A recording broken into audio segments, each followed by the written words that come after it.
Well, welcome into Let's Be Clear. If this is your first time, just a reminder, you can put your questions in the comments section. We're going to try to get through as many as we can. Special guest today here in town for the All-Star Game, the Miz. Is that what you like to go by, or do you like to go by Mike? I'd like to go by the reigning MVP of the celebrity softball game. That's what I would like to go by that. Or WWE Superstar. You can call me former WWE Champion, former 8-time Intercontinental Champion, former 2-time United States Champion, former 7-time, I think, Tag Team Champion. Anything. I'll go by The Miz. Today's okay, yeah. Okay. Star of Miz and Mrs. on the USA Network, coming back to you on August 6th on the USA Network. So, yeah, you can call me that, too. What is your passion? Because you're doing reality shows, you're doing TV, you've done movies, you're wrestling. I mean, you're an MVP of the celebrity softball game. What if you only could pick one avenue? Which would it be for you? Oh my God, WWE. Ever since I was a kid, I was putting streamers on my arms, painting my face like the Ultimate Warrior, running around the house going, "Load the spaceship with the rocket fuel, Mom." And then my mom would be like, "Go clean your room." I'm like, "I'm the Ultimate Warrior," and my mom would be like, "Yeah, well, tell the Ultimate Warrior to go clean his room." And then I'd go, be like, "Fine, Mom, thanks." And then I'd go clean my room. But as a kid, I've always loved WWE. I've always loved the entertainment value. It has the best of everything. People are like, are you going to move off to go do movies? It's like, even if that does come, you still always want to be in that WWE ring because there's an initial reaction. You get to play with an audience. An audience, it's so interactive. They cheer who they love. They boo who they hate. And honestly, for 12 years, they booed me out of the building. Even when I came to my hometown, nobody gets booed in their hometown. And for 12 years, I got booed in my hometown until this year. Until I think the Miz and Mrs. started going and people actually got to know who I am. Yeah. And once they started seeing kind of who I am with my family, with Monroe and Maurice, people started kind of changing my character in WWE to this good guy and this hero. And I've been having a blast with it ever since. I mean, I came to the Q, I believe it's called the Rocket now. Rocket Mortgage Fieldhouse. Rocket Mortgage Fieldhouse now. And it was a blast. We had a show out there, and it was amazing. When I came out, I kind of ripped open my shirt, and another shirt was underneath that said, "Cleveland is awesome," and the crowd erupted. It was amazing. When did it become real for you? I mean, you mentioned you were growing up, you had the Ultimate Warrior face paint. At what point did you go, okay, I've accomplished that goal from looking back to, I don't know what it was, 3-year-old Mike. This is what he was dreaming about, and I finally have done it. I think it's always been surreal for me, to be honest. Like, when I got off the real world, when I got the real world back in 2000, I was a year and a half out of high school, and I tried out for this show, and I got on it. And after I got done with the real world, I said, you know what? I could do anything I wanted with my life. What do I want to do? Like, what is the dream? And I moved to Los Angeles, and I started wrestling on this independent wrestling school because that's where it was. I started improv classes, acting classes. I tried to get all the tools I possibly could to make sure that I would succeed at being a WWE superstar. And now to this day, I'm still trying to be the best WWE superstar I possibly can for those fans that come to the show. Yeah. They pay a lot of money. They want to be entertained. They want to take memories that'll last a lifetime, and it's my job to give them that. So that's what I kind of look forward to. So where did it all become real? And it still hasn't. It's still surreal. It's still a dream. I mean, you're not supposed. The reason why they're called dreams is because you're not supposed to live them out. Yeah. I'm living it out. You talk about memory that lasts a lifetime. Talk about what happened last week. You were back where you grew up in Parma. They announced it was actually July 3rd. The Miz Day. Parma announced the Mayor De Geeter announced Mike The Miz Day. You got a key. You got your old high school. What was that like? It was at my old high school. So when Miz and Mrs. Came, the producers of Miz and Mrs. came to me and said, "Hey, did you know that Parma kind of wants to give you a day?" And I go, "They do?" And they're like, "Yeah, do you want to do it?" And I go, "I mean, yeah, I'd love to be there. That'd be amazing." I was expecting maybe 50 people, if I'm lucky, would show up. Maybe there would be like, my mom, my dad, and a couple of my relatives, and then, someone, the principal will give me like the key to the city or just name my name or whatever. I walk in there. There's 1,000 people. There's a huge stage with my face on it, and there's a car show. There's food trucks, and we're in the back parking lot of my high school, where I would walk down the halls as an 18-year-old, 17-year-old, 16-year-old, and it was amazing. Like, it almost brought a tear to my eye, like that, to have mayor and the city council all there, starting a food drive for the Parma City's Hunger Center. So, I mean, that is just, it was absolutely incredible. It was above and beyond anything I could have expected. Want to jump online here and see what sort of questions we got coming in. We posted, and Ryan says that he remembers you on MTV Real World. Thought you were crazy when you were talking about being a pro wrestler. Still am. He would like to apologize and say it's very awesome, great success story, great role model. Give me an idea. How much? It sounded did like you my get dad, that? honestly. I was going to say. When I told my dad, hey, I want to be a WWE superstar, my dad looked at me and goes, absolutely not. You're not 6'7", you're not 300 pounds of pure solid muscle. There's no way it'll happen. You're going to stay in Parma, or you're going to stay in Cleveland, you're going to go to college, you're going to come back here. And I was like, Dad, I'm going to pursue this, and I'm going to do it. And I went to LA. I would get told all the time that I would never make it, I'd never be good enough, it would never happen. But like I said, I tried to get all the tools I possibly could. Like, God didn't, I wasn't made 6'7", 300 pounds pure solid muscle, so I was going to develop everything else I needed to become a WWE superstar. I was going to be better than all these 6'7", 300 pound muscular guys at different things, and hopefully it'd get me there. And now I sit before you, Worked out pretty for good. you. Yeah. We're doing pretty well for myself, if I do say Take so that, myself. Dad. Yeah, take that, Dad.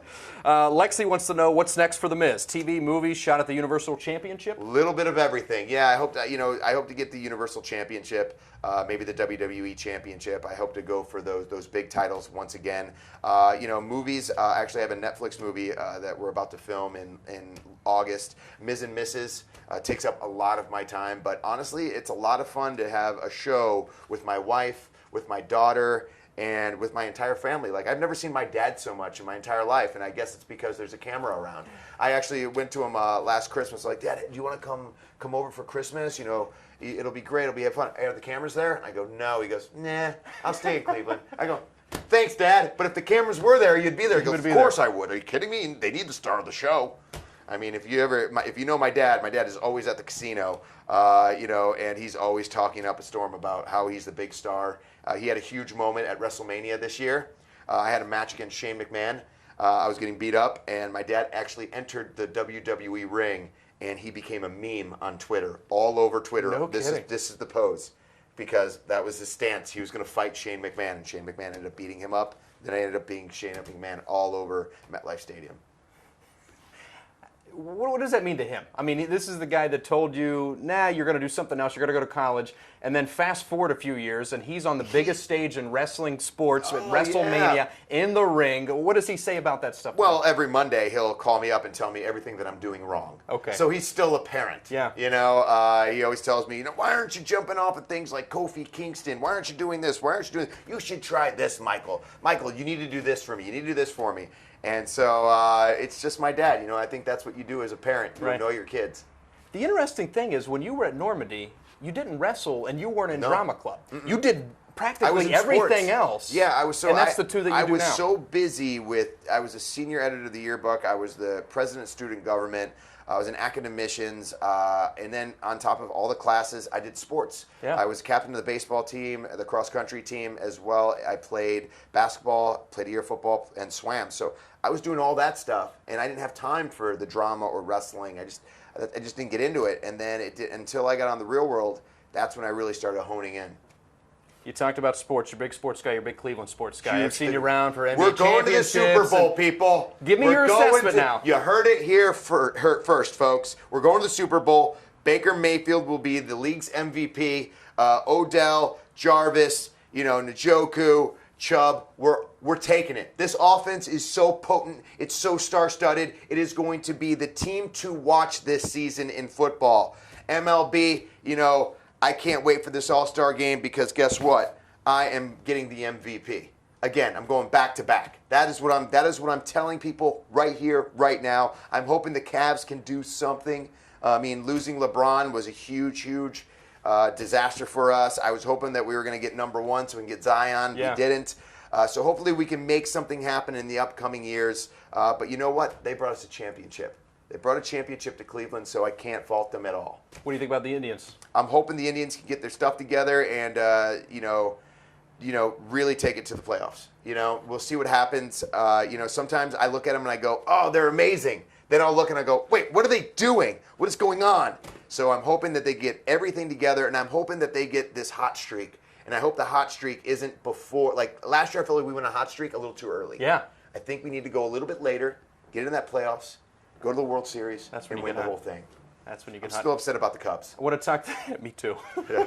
I want to talk a little bit about you. You mentioned your daughter, and congratulations. You got another one. You're expecting another one, correct? I am. Yeah, we're expecting it in September. Your daughter now, what, 2 years old? She's about 15 months, but she acts like she's 2.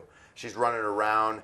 She makes faces at me. She throws a ball, I run and go get it. Yeah. She throws another ball, I go. It's like she drops something, I'll pick it up, she'll drop it again. It's like a game that she likes to play with me that I don't realize I'm playing. She's basically calling me stupid, I think. Hey, dummy, pick this up. There you go, sweetheart. Anything? No, pick this up. Yep. Here you go, sweetheart. No, okay, again. Okay, great. And then if I give her food and she's not hungry, she'll throw it at me. Like, all right, you know what? I'm a WWE superstar. You know, most people would be like, oh, I'm not going to do that to my daughter. Doesn't care. How do you compartmentalize? You got to put on the dad hat, and then you got to go be the Miz. Yeah. And do you when she's going to start understanding, do you talk to her and say, hey, Dad's got to go do this now? And So right now, she doesn't realize when I leave. Right. I think it's going to be very hard. Like, I travel all the time. WWE, we're on the road 250 days a year. And so I'm trying to balance being the best superstar I can be the best person I can be at my job, but also being the best dad and best husband I can be when I'm home. So I always try to just be there. I'd set the phone aside because I feel like that's a distraction. And I try to just hone in and focus on being the best dad for her. if you weren't doing this, what would you be doing? I probably own a Mr. Hero. Yeah? My dad owns the one on Ridge Park Square, so I'd probably own a Mr. Hero and be flipping burgers. It's probably what I'd been. I actually probably went to college, Miami, Ohio, came back here and started flipping burgers for my dad and said, you know what, Dad, I could do this too. And then start owning my own Mr. Hero, and I probably would have a chain of Mr. Heroes around here. Give me an idea. You've seen the city. You grew up around here. Where does it stand right now? Everybody's talking about the rebirth of the Flats and Cleveland coming back. Where does it stand? It's funny. I remember when the Flats were the thing. It was the most amazing. Back when I was in high school, like the Flats were where you wanted to go. And then all of a sudden it kind of went to like West 6th and West 9th. And now, you know, I came back and it was like a couple years since I've been back. And I went back down there and I went, oh my God. They revamped this place. I mean, downtown is beautiful. It is gorgeous, and I think they've done a wonderful job with it. I think the city is gorgeous. The people, but the thing about when I was talking at Mike The Miz Day on July 3rd, and I was telling, it's not just about the city. It's about the people in this city. You know, I bring my wife, who's not from here, and she loves all of my friends. She loves all the people that she meets here. It's the people. They're so friendly. They're so nice, and they're so welcoming. And that's what it's all about. That's why I love that we're hosting the All-Star Game, because we can really showcase this city and showcase the people and what kind of people we are. And this is just one of the middle dominoes, right? They got the NBA All-Star Game coming, the NFL Draft coming, so there's going to be a lot of big events coming here. Bring it all. Yeah, they're doing a really wonderful job with Cleveland, and I can't wait for people to see it and share it with us. I got one more thing for you before we let you go. I want you to give me like one of these wrestling, you're backstage and the camera's on you and you're psyching someone up, you're going to talk about what you're going to do. Give us in the camera right now. Give us this is what let's be clear is all about. Is this camera ready? Here we go. What's up? It's the most must-see WWE superstar of all time, The Miz, the reigning MVP of the All-Star Celebrity Game of 2018. It is now 2019. Today is the day. Today is the All-Star Game where The Miz goes back to back. And Cleveland versus the world, we will take it. We will win. We will bring a championship to Cleveland today and every day. Why? Because Cleveland is awesome. I'm about ready to run through a brick wall after that. Boom. Great speech. Let's Miz, go. Thank you so much. We're going to win. Cleveland versus the world. I'm hyped up. It's hot in here. Let's go. Thank you very much. We thank you for watching. Let's be clear.